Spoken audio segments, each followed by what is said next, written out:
धन निरंकार जी, सासंगत जी दास एक बार फिर आज आप जी के चरणों में एक नई साखी के साथ इंसान और शैतान।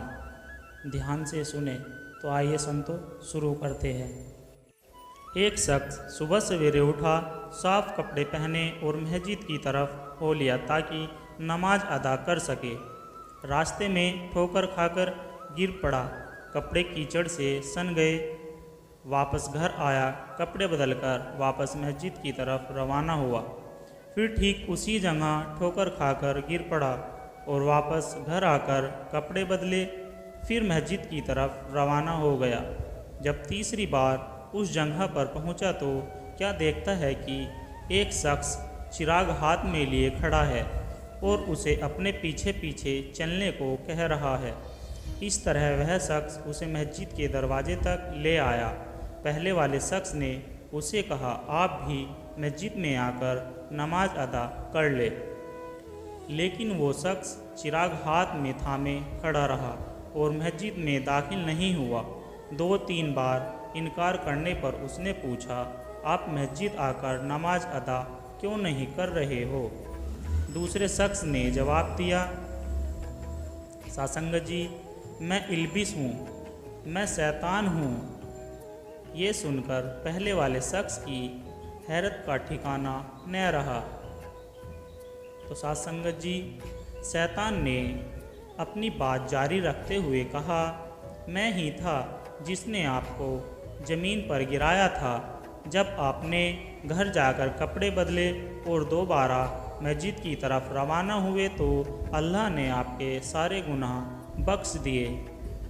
जब मैंने आपको दूसरी बार गिराया और आपने घर जाकर फिर कपड़े बदले और फिर दोबारा मस्जिद की तरफ जाने लगे तो अल्लाह ने आपके पूरे ख़ानदान के गुनाह बख्श दिए।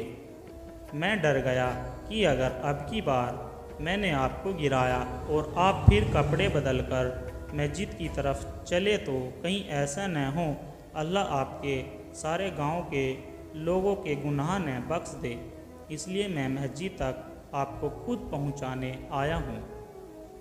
अब हम देखें कि उस शख्स ने 2 बार गिरने के बाद भी हिम्मत नहीं हारी और तीसरी बार फिर नमाज अदा करने मस्जिद पहुंचा।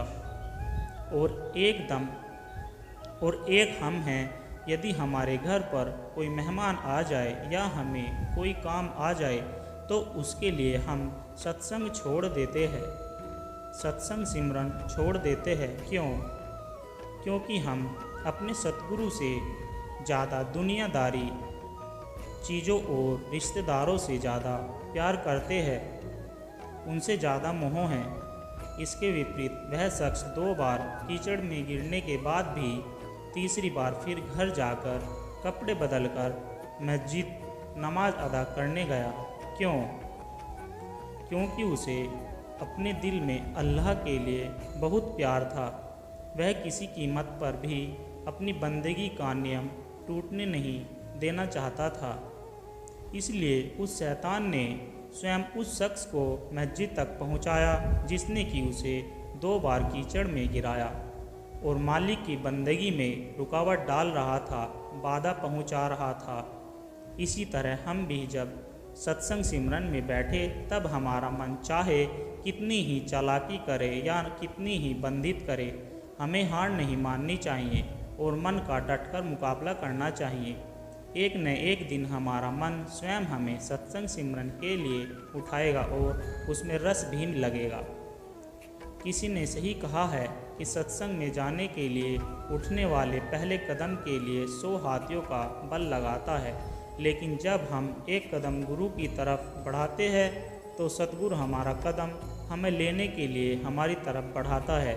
तो सासंगत जी, बस हमें भी हिम्मत नहीं हारनी चाहिए और न ही किसी काम के लिए सत्संग सिमरन में ढील देनी चाहिए।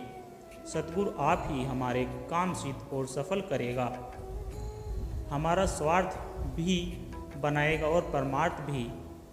तू ही निरंकार, मैं तेरी शरण हाँ, मैनू बख्श लो।